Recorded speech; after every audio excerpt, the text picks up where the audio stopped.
పిల్లలు ఈరోజు second class మ్యాథ్స్లోని tool 1 చూద్దాం.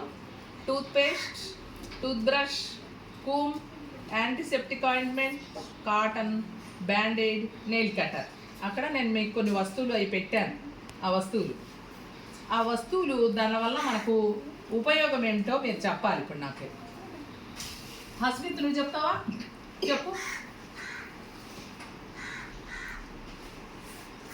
పేస్ట్ పళ్ళు శుభ్రం చేసుకోవడానికి, బ్రష్ పళ్ళు తోముకోవడానికి,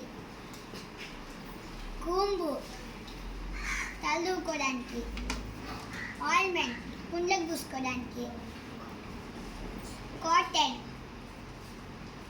రక్తం దెబ్బలు తగినప్పుడు రక్తం వస్తే తుడుచుకొని కట్టేదానికి, బ్యాండేజ్ చిన్న దెబ్బలు తగిలినప్పుడు అంటించుకోవడానికి, నేల్స్ కట్టర్ గోళ్ళు కత్తిరించుకోవడానికి. Very good.